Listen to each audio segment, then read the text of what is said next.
Master minds commerce చదవాలనుకునే 10th inter విద్యార్థుల తొలి ఎంపిక. విష్ణు తిథి అంటారు. విష్ణువుకి ఏకాదశి అంటే చాలా ప్రీతిపాత్రమైన రోజు, ఆయనకి ఇష్టం. అయితే మనకి నెలకు 2 వస్తాయి కదా, సంవత్సరానికి 24 సాధారణంగా. అక్కడి నుంచి ఎప్పుడైనా అధిక మాసాలు అవి వస్తే ఒక 2 పెరుగుతాయి. అధికాషాఢాలు, అధిక శ్రావణాలు, అధిక జ్యేష్ఠాలు అలా కనపడుతుంటాయి అప్పుడప్పుడు. అప్పుడు ఇంకో 2 పెరుగుతాయి అనుకోండి. ప్రతి ఏకాదశికి ఇంచుమించుగా ఒక పేరు ఉంది ప్రతి మాసంలోనూ ప్రత్యేకంగా. ఇప్పుడు రేపు రాబోతున్నటువంటి పుష్యమాసంలో అంటే ధనుర్మాసంలో రాబోయే ఏకాదశిని మనం వైకుంఠ ఏకాదశి అని, ముక్కోటి ఏకాదశి అని చెప్తాం. ముక్కోటే అదే పేరు చెప్తూ ఉంటాం. అయితే ఏకాదశి నాడు సాధారణంగా ఉపవాసం ఉండాలని, జాగరణ చేయాలని చెప్తారు పెద్దవాళ్ళు. దీనికి పూర్వ కథ సాధారణ సింపుల్ కథే, పెద్ద విచిత్రమైన విశేషమైన కథ ఏం కాదు. ప్రతి ఏకాదశి నాడు ఈ కథ తలుచుకుంటూ ఉంటాం. విష్ణుమూర్తి ముర అనే ఒక రాక్షసుడితోటి యుద్ధం చేశారు. అండ్ మన మురారి పేరు వింటుంటాం చూడండి. ఈ మురారి అంటే ముర అనే అసురుని యొక్క శత్రువు విష్ణువు అనమాట. ఈ ముర ఏం చేశాడట, ఈ యుద్ధం జరుగుతుండగా ఈయన అతన్ని జయించే మార్గాన్ని నిర్దేశిస్తూ ఆలోచించుతూ ఒక గుహలోకి ప్రవేశించారు. ప్రవేశిస్తే ఆయన ఒక క్షణం అక్కడ నిద్రించారు. ఒక క్షణం ఈ ముర లోపలికి వచ్చి ఆయన్ని మీద పడబోయాడు. నిద్రిస్తున్న వాళ్ళ మీద పడకూడదు మామూలుగా యుద్ధానికి, యుద్ధ లక్షణం, యుద్ధ పద్ధతి. కానీ రాక్షసులకి యుద్ధ నియమాలు ఏమి ఉండవు. మీదకి వచ్చేసారు కదా, వీరు విష్ణువులోంచి నిద్రిస్తున్న అంటే ఎంత కన్ను మూసారు అంతే. ఆయనలోంచి ఒక శక్తి బయటకు వచ్చి ఈ మురని సంహరించింది. విష్ణువే, ఆయన శక్తే ఒక రూపంలో వచ్చింది. ఆ వచ్చిన రూపానికి ఏకాదశి అని పేరిటారు. విష్ణు శక్తి ఆయనకి అత్యంత ప్రీతిపాత్రమైనది. ఆ విష్ణువు యొక్క శక్తి ఈ ఏకాదశిలో నిబిడీకృతమై ఉంటుందని చెప్తారు. మామూలుగా అన్ని పర్వదినాల్లో కూడా తెల్లవారి పొద్దున్నే లేవటం అనేది ఒక నియమం. మిగిలిన రోజుల్లో లేవలేకపోతాం అనుకో. పర్వదినాలు అంటే తిథులు, ఏకాదశి, పౌర్ణమి, తర్వాత ఏమో మన దేవీ దేవతల జన్మదినాలు జరుపుకున్న కృష్ణాష్టమి, శ్రీరామనవమి, గణేశ చతుర్థి, తర్వాత ఏమో ఈ పంచమి, స్కంద పంచమి, ఇలా రకరకాల పేర్లతోటి మనం భగవంతుడి దేవీ దేవతల యొక్క జన్మదినాలుగా చెప్పుకుంటాం. ఆ రోజుల్లోనూ ఏకాదశి తిథుల్లో కూడా సూర్యోదయాత్ పూర్వమే నిద్ర లేవాలట. కనీసం అప్పుడే, సూర్యుడి కంటే ముందు, ఉదయానికంటే ముందు లేచి స్నానం చేయటం. ఏకాదశి తిథుల్లో తీర్థ స్నానం విశేషంగా చెప్తారు. అయితే తీర్థ స్నానం ఎక్కడున్నాయి తీర్థాలు? మన ఊళ్ళలో చెరువులు లేవు, దొరువులు లేవు. ఇప్పుడు నదీ స్నానం చాలా విశేషం, సముద్ర స్నానము అత్యంత విశేషమే. సముద్రానికి వెళ్ళలేము, నదులు మనకు దగ్గరలో లేవు, చెరువులు, పాండ్స్, సరస్సులు అవి లేవు. ఏవి లేకపోతే ఇక బోర్లు, నుయ్యి, దాని తర్వాత నుయ్యి లేదు, బోరు లేదు, ఓవర్ హెడ్ ట్యాంకే. అదైనా పర్వాలేదు, సూర్యోదయాత్ పూర్వం స్నానం చేయటం, విధిగా ఉపవాసం చేయటం. ఏకాదశికి, వైకుంఠ ఏకాదశి నాడు కూడా ఉపవాసమే నియమం. వైకుంఠ ఏకాదశి గురించి చెప్తూ ముందు ఏకాదశి గురించి చెప్పుకుంటున్నాం. అయితే ఏకాదశి నాడు దశమి నాటి రాత్రి కూడా భోజనం చేయకూడదు. దశమి నాటి రాత్రి కూడా అన్నం తినకూడదు. ఏదైనా స్వల్పంగా ఫలహారం తినచ్చు. ఏకాదశి నాడు భోజనం తక్కువ, భోజనం చేయకుండా ఉండాలి. ఆ రోజు రాత్రి జాగరణ చేయటం నియమం. జాగరణ చేయటం అంటే రాత్రంతా మెలకుగా ఉండటం, నిద్రపోకుండా ఉంటాం. మర్నాడు పొద్దున ద్వాదశి గడియలు దాటిపోకముందే పారణ చేయటం. ద్వాదశి వస్తుంది, ద్వాదశి 12 లోపల 11 లోపల ఉందనుకో, ఆ లోపలే ఏదైనా ఒక వస్తువు భోజనం చేసేసేయటం, ఎవరికైనా భోజనం పెట్టడం. మిగిలిన అన్ని ఏకాదశుల్లోనూ ఏకాంతంగా మనం ఒకళ్ళమే ద్వాదశి పారణ చేయొచ్చు. అయితే వైకుంఠ ఏకాదశి నాడు మాత్రం అతిథికి భోజనం పెట్టి పారణ చేయటం విశేషమైన విధానంగా చెప్తారు. దానం చేయటం, దానం, బంగారం దానం చేయొచ్చు, వెండి దానం చేయొచ్చు, భూదానం చేయొచ్చు, గోదానం చేయొచ్చు. ఏ దానమైనా అఖండమైన ఫలితాన్ని ఇస్తుంది.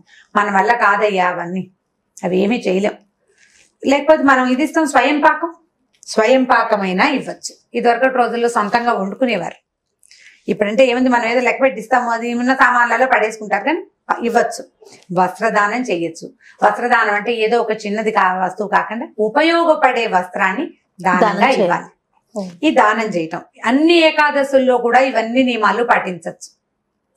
సంవత్సరం అంతా మనం 23 ఏకాదశులు చేయలేకపోయినా ఒక్క వైకుంఠ ఏకాదశి నాడైనా వీటిలలో ఏ ఒకటైనా చేస్తే చాలా అఖండమైన ఫలితాన్ని ఇస్తుంది. మామూలుగా విష్ణుమూర్తి ఇప్పుడు ఉత్తర ద్వారం నుంచి దర్శనం ఇస్తారని చెప్తారు. అవును. ఈ ఉత్తర ద్వార దర్శనం మామూలుగా ఉత్తరం వైపు ద్వారాలు ఉండకూడదు, ఇళ్లకు ఉండవు. ఉత్తరం వైపు తలుపు అంత శుభకరంగా క్షేమకరంగా అని అనిపించదు. దేవాలయాల్లో కూడా ఉత్తర ద్వారాలు తెరిచుండవు సంవత్సరం అంతా. కేవలం ఈ ఒక్క రోజే వైకుంఠం ద్వారం తెరిచినంత అత్యద్భుతంగా ప్రతి దేవాలయ ఉత్తర ద్వారాలు తెరుచుకుంటాయి. ఉత్తర ద్వారం నుంచి స్వామిని గనక దర్శిస్తే వాళ్ళకి మళ్ళీ పునర్జన్మ ఉండదని చెప్తారు. అసలు ఏకాదశి తిథే విష్ణు తిథి అని చెప్పుకున్నాం కదా, ఏకాదశి అన్నవాడికి నరక బాధలు ఉండవని చెప్తారు పెద్దవాళ్ళు.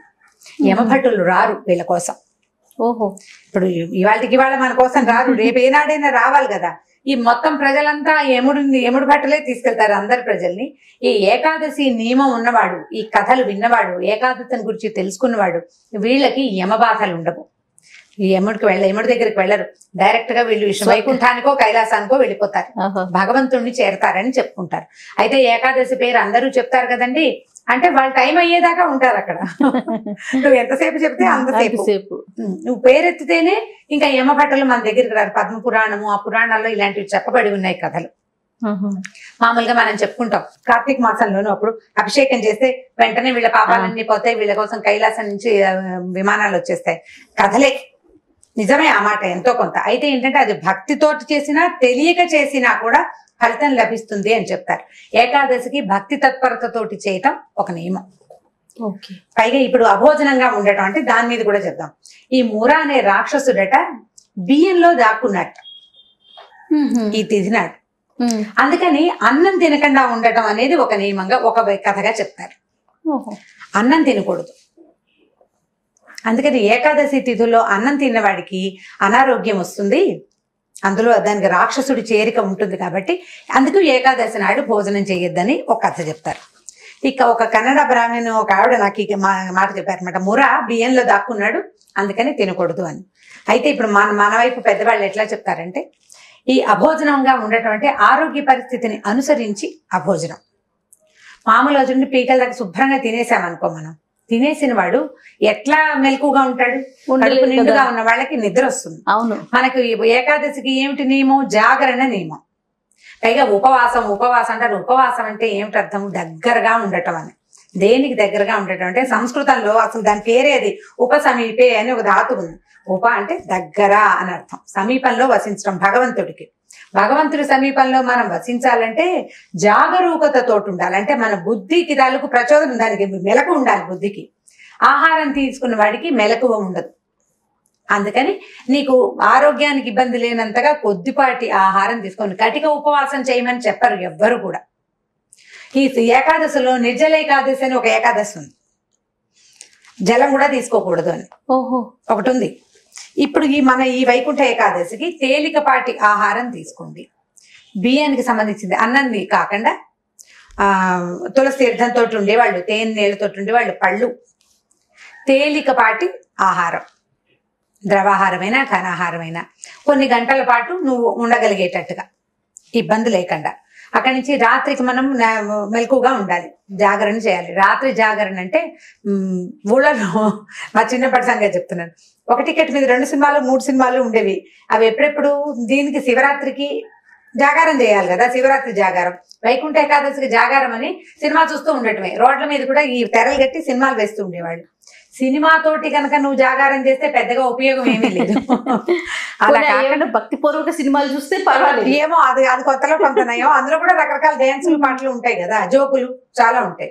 అలా కాకుండా ఒక భజన, ఓ 10 మంది కలిసి ఒక చోట హరినామస్మరణో శివనామస్మరణో చేయటం, లేదా ఎవరైనా పెద్దవాళ్ళ తాలూకు ప్రవచనాలు వింటాం.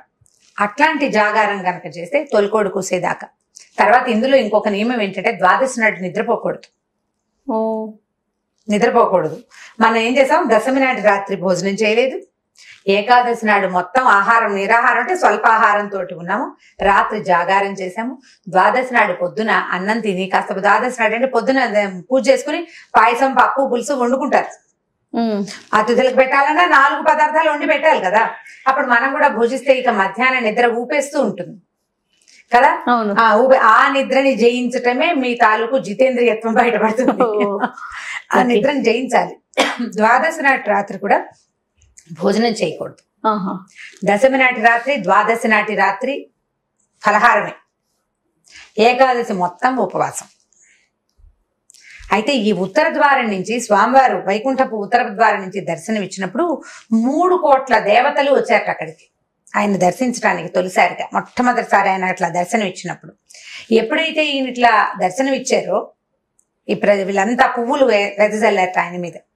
ఆయన చాలా సంతోషించి ఈ 3 కోట్ల దేవతల పేరు కూడా కలిసి వచ్చేలాగా ఈ ఏకాదశికి త్రికోటి ఏకాదశి అని పేరు పెట్టారు. త్రికోటి ఏకాదశి. త్రికోటిని మనం ఏం చేస్తాం, పేర్లు మార్చుకుంటాం తెలుగు వాళ్ళం. అలా త్రికోటిని ముక్కోటిగా చేశారనమాట. ఈ ముక్కోటి ఏకాదశి నాడే హాలాహలం అమృతం 2 పుట్టినాయని చెప్తారు. వైకుంఠ ఏకాదశి నాడే మనం పాలసముద్రం చిలికారు, పాలకడల్ని చిలికినప్పుడు హాలాహలము అమృతము పుట్టినాయి. ఈ రోజునే శివుడు హాలాహల భక్షణ చేశారట, ఆయన మింగేశారు కదా. ఆ తర్వాత అమృతం పుట్టింది. చాలా అత్యద్భుతమైన దినంగా దీన్ని చెప్తారు. ఈ వైకుంఠ ఏకాదశిని ప్రత్యేకమైన దినం. సంవత్సరం అంతా చేయలేని వాళ్ళు కూడా వైకుంఠ ఏకాదశి నాడు తప్పకుండా దేవాలయ దర్శనం, తర్వాత ఏమో అక్కడ ఏదైనా దీపం సమర్పించటం, చిన్నదైనా సరే ఒక దానం చేసుకుంటాం. ఎంతో కొంత నియమంతో దానం చేయటం, ఆ తర్వాత ఉపవాసం చేయటం. ఇప్పుడు ఉపవాసాలు మన ఆరోగ్య రీత్యా కూడా మంచివే. తేలికపాటి ఆహారం తీసుకుంటే చక్కగా జఠరం బాగుంటుంది పొట్టకి. ఇప్పుడు నెలలో 2 ఏకాదశులు వస్తాయి, అమావాస్య పౌర్ణమి వస్తాయి కదా. ఈ 4 తిథుల నాడు ఉపవాసం చేస్తే అంటే తేలిగ్గా తినండి. మళ్ళీ దీనికి నియమం చెప్పాను కదా, దశమి నాటి రాత్రి అన్నం తినకూడదు, ద్వాదశి నాటి రాత్రి అన్నం తినకూడదు. జాగరణ చేయలేకపోయినా కూడా ఈ నియమాన్ని పాటిస్తే చాలా మటుకు హెల్త్ ప్రాబ్లమ్స్ తగ్గిపోతాయి. ఆహారం తగ్గించి తీసుకోవటం అంటే భోజనం మీద గనక దృష్టి ఉంటే భగవంతుడి మీద దృష్టి నిలవదు. దాన్ని తగ్గిస్తే భగవంతుడి దగ్గరికి మనం వెళ్ళగలుగుతాం. అందుకని ఇది తగ్గించండి, దాన్ని ముందుకు తీసుకెళ్ళండి. మనం ఎలాగైనా దేవుణ్ణి చేరాలి, భగవంతుడి సమీపానికి వెళ్ళాలంటే దీన్ని తగ్గించుకుని, ఇప్పుడు మళ్ళీ ఏకాదశి నాడు వంట చేయడానికి, రకరకాల టిఫిన్ చేసుకోవడానికి ఏర్పాట్ల కోసం వెళ్ళొద్దు. తేలికపాటిది, సులువైనది. ఇందులో బాల వృద్ధులకి నియమం లేదు. చిన్నపిల్లలు, గర్భిణీ స్త్రీలు, వృద్ధులు చేయలేని వాళ్ళకి ఏ నియమం, పూజ, దేవాలయ సందర్శనం, ఏదైనా మంచి మాట వినటం, దానం, ఇవి చేయించవచ్చు. పిల్లల్ని గుళ్ళోకి తీసుకెళ్లొచ్చు. పెద్దవాళ్ళు దేవాలయానికి వెళ్తారు, ఏ పురాణమో ఏ మంచి మాటో వింటారు. ఇవన్నీ కూడా మనకి ప్లస్ అవుతాయి. ఇంతకంటే చాలా విషయం తెలుసుకోవడానికి ఏం లేదు. భగవంతుడి సమీపంలో నివసించడానికి వలసిన 4 వాక్యాలు. నీకు ఎలా కుదిరితే అట్లా, అంతే. మొత్తం చేయగలిగి సమర్థంగా ఉన్నామా, చేయటం. ఎంత మటుకు కుదిరితే అంత మటుకు చేయటం. విష్ణువాలయ సందర్శనం చాలా మంచిది ఈ రోజుల్లో. ఓకే. ఇప్పుడు మనకి ధనుర్మాసం ఇది కదా. ఇది అయిన తర్వాత ఇంకొక వారం 10 రోజులు తిరిగేసరికి 10 రోజులు కూడా తిరగకుండానే గోదా కళ్యాణం, తర్వాత సంక్రమణము వస్తుంది. ఇది ఎప్పుడు కనపడుతుంది మనకి? సూర్యుడు ముందు ధనురాశిలోకి ప్రవేశించి అక్కడి నుంచి మకరంలోకి వెళ్ళబోయే మధ్యలో వచ్చినదనమాట ఇది. ఈ సమయంలో ఇలా ఉపవాసం చేయటం కూడా ఆరోగ్య రీత్యా మంచిది. ఓకే. సూర్యోపాసనకి అనువైన కాలం ఇది. దీని తర్వాత వచ్చే పుష్యమాసం తర్వాత ఇంకొక 2 వారాల తర్వాత వచ్చే మాఘమాసం పూర్తిగా సూర్యమాసమే. సంక్రమణానికి రెండు అత్యద్భుత సంక్రమణాలు ఈ 2. సూర్యుడు ధనుసులోకి మారిన తర్వాతే మనం ధనుర్మాసం చేసుకుంటాం. అవునండి, అదే కదా మొదలు పెడతాం. అక్కడి నుంచి ఈ ఉత్తరాయణంలోకి ప్రవేశిస్తాడు. మకర రాశిలోకి మకర సంక్రమణం అంటాం దాన్ని. మకర సంక్రమణం అప్పుడే మనం సంక్రాంతి పండుగ చేసుకుంటాం. అక్కడి నుంచి ఉత్తరాయణ పుణ్యకాలం కూడా మొదలవుతుంది. ఈ పుణ్యతిథులకి, రాబోయే పుణ్యతిథులకి అత్యద్భుతమైన సౌరమాసం, ఈ సూర్యమాసానికి ముందు వచ్చేటువంటి ఈ ఏకాదశిని ప్రత్యేకంగా భక్తి శ్రద్ధలతోటి నిర్వహించుకోవాలి. అవకాశం ఉన్నంత మటుకు ఏది చేయగలిగితే అది చేసుకుంటే ఆరోగ్యానికి కూడా మంచిది. ఓకే రమ్మ గారు, నమస్తే. నమస్తే. ఈ వీడియో కనుక మీకు నచ్చినట్లయితే లైక్ చేయండి, షేర్ చేయండి. మరిన్ని వీడియోస్ కోసం